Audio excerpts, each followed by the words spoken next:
سوال یہ ہے کہ علماء کو فرماتے ہوئے سنا ہے کہ جنت جہنم حساب کتاب ان لوگوں کے لیے ہے جو کہ صاحب عقل ہیں۔ جو لوگ دماغی طور پر بہت معذور ہیں، ان کے اوپر کوئی ذمہ داری نہیں، تو کیا وہ غیر مسلم چونکہ ایکسیڈنٹ کی وجہ سے ایک عرصہ کوما میں گزارتا ہے اور ہوش نہیں آتا، اس حال میں انتقال کر جاتا ہے، تو کیا وہ بھی معذور سمجھا جائے گا یا نہیں؟ دانیال ناگوری صاحب، آپ نے جین سے یہ سوال انڈیا سے بھیجا ہے، تو بھیا اس پہ ہم نے بہت تفصیل سے بات کی ہے، جس کا خلاصہ بس اتنا سا ہے کہ ہر وہ شخص جس تک خدا کے دین کا پیغام اس کی اصل زبان میں نہیں پہنچا، وہ جہنم میں نہیں جائے گا۔ ہندوستان میں، آپ کے علاقے میں،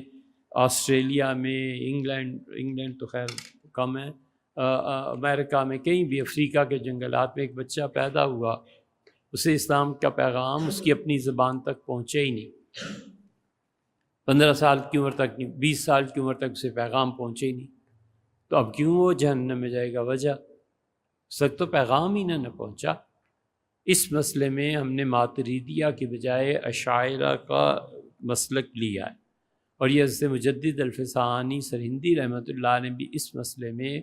اشاعرہ کی، ماتریدیہ کے بجائے اشاعرہ ہی کے مسلک کو اپنایا ہے۔ 3 مسائل ایسے ہیں علم کلام میں جو کئی مرتبہ ہم تشریح کر چکے ہیں کہ ہم اس میں اشعری جو طریقہ ہے اس کو مقدم ترجیح کے قابل سمجھتے ہیں بنسبت ماتریدی عقیدے کے۔ ان میں سے ایک ہے، ماتریدی فقہا کہتے ہیں عقیدے اور علم کلام میں کہ اس کے ذہن میں، اس کے خیال میں اتنا تو ہونا چاہیے نا کہ ہمیں ضرور کسی نہ کسی نے پیدا کیا، اللہ کے متعلق کوئی تصور سے ہونا چاہیے، تو پھر وہ جہنمی نہیں ہے۔ اشاعرہ کہتے ہیں یہ تصور بھی کچھ نہیں، وہ کہتے ہیں اس تک پیغام پہنچا یا نہیں، کیونکہ اللہ کہتا ہے وَمَا كُنَّا مُعَذِّبِينَ حَتَّىٰ نَبْعَثَ رَسُولًا، کسی قوم کو عذاب نہیں دیتے جب تک کہ رسول کی تعلیم اس تک نہ پہنچے۔ تو اس سے ہم بھی فتوے میں لکھتے ہیں کہ اگر اس آدمی تک دین کا پیغام پہنچا، پھر وہ سمجھا، پھر اس نے رد کیا، اب جہنم واجب ہے۔ حضرت شاہ ولی اللہ صاحب رحمۃ اللہ حجت اللہ البالغہ میں بھی یہی کہا، حجت اللہ کی تفصیل جو بیانات میں ہے اس میں ہم نے اسے ریکارڈ بھی کرا دیا تھا۔ پھر اسی طرح اب آپ نے جو مسئلہ بیان فرمایا کہ وہ ایکسیڈنٹ ہو گیا اور کوما میں چلا گیا، تو ایکسیڈنٹ سے پہلے کیا حالت تھی؟ اس تک خدا کا پیغام پہنچا تھا، کسی نے سمجھا دیا تھا۔ اب ایک کافر کو میں جا کے کہوں کہ مثلا افریقہ کا ہے، میں سے کہوں لا الہ الا اللہ، اسے سمجھ ہی نہیں ہے کہ لا الہ الا اللہ آخر چیز کیا ہے، یہ جملے کا کیا مقصد ہے، کیا مطلب ہے۔ اس لیے بہت احتیاط کرنی چاہیے۔ اگر اس شخص کو پیغام پہنچا تھا، پھر نہ کیا، پھر قوما میں چلا گیا، تو یہ ایک اللہ کا معاملہ ہے۔ لیکن اگر کسی شخص تک اللہ کا پیغام خود اس کی زبان میں نہیں پہنچا تو ہم اسے جہنمی نہیں کہیں گے۔ اس کا ہوگا کیا، اس پہ فقہا نے بحث کی ہے، یہ ایسے تھوڑے ہی ہے، چھوٹا سا مسئلہ تھوڑی ہے جو آپ نے دریافت فرمایا ہے۔ فقہا میں ایک گروہ اس طرف کیا ہے کہ وہ کہتے ہیں جنت میں ان کافروں کو ان کا خادم بنا دیا جائے گا۔ حضرت رائے پوری رحمۃ اللہ نے خواب دیکھا تھا، وہ بیان کیا تھا حضرت شیخ سماعت زکریا صاحب رحمۃ اللہ، مدت ہوئی، شاید کچھ آگے پیچھے بات ہو جائے، معافی چاہتے ہیں، لیکن انہوں نے شیخ سے فرمایا کہ آپ کے والد صاحب بیٹھے تھے اور میرے حضرت بھی بیٹھے تھے رحمہ اللہ، مولانا صاحب اور شاہ عبد الرحیم صاحب رحمۃ اللہ علیہ، تو کھانے کا وقت آیا، تو جو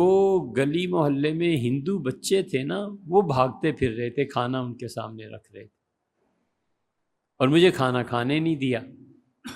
ڈانٹا اور کہا چلے جاؤ۔ تو خواب کوئی ظاہر ہے کہ دلیل نہیں ہے، مگر وہ جو بات تھی نا کہ ہندو اور سکھ وغیرہ وغیرہ جو بچے ہیں یہ جنت میں اہل جنت کے خدام میں شمار کیے جائیں گے، حضرت رحمۃ اللہ سے خواب میں دیکھا کہ یوں ہوا ہے، اور چونکہ خود زندہ تھے، دیکھنے والے تھے، تو اس لیے وہ وفات 2 بزرگوں کی ہو چکی تھی رحمہ اللہ، انہوں نے کھانے سے ہٹا دیا کہ مطلب یہ کہ کبھی وقت آئے گا ہمارے پاس آؤ گے تو ہوگا، ابھی نہیں۔ اس لیے فقہا نے دوسرا گروہ ہے جس کی رائے یہ ہے کہ وہ کہتے ہیں یہ سارے ایسے لوگ کافر مٹی میں ملا دیے جائیں گے، اور سب اس بات پر متفق ہیں کہ اللہ کے حقوق کے معاملے میں ان سے کوئی سوال نہیں ہوگا، حقوق العباد پر سزا دی جائے گی۔ کافر نے کافر کی زمین مار لی، پیسہ مار، کچھ اور ظلم کیا، اس کو جہنم میں یہ سزا ملے گی، پھر اس کے بعد وہ جنت میں جائے گا۔ ایک رائے کہ جائے گا اور نوکر ہوگا، دوسری رائے یہ ہے کہ وہ مٹی میں ملا دیے، تیسری رائے یہ ہے کہ اصحاب اعراف میں شامل ہو جائیں گے۔ اعراف کی تفصیل آپ 9ویں پارے میں دیکھ لیجئے گا کہ وہ جگہ کیا ہے۔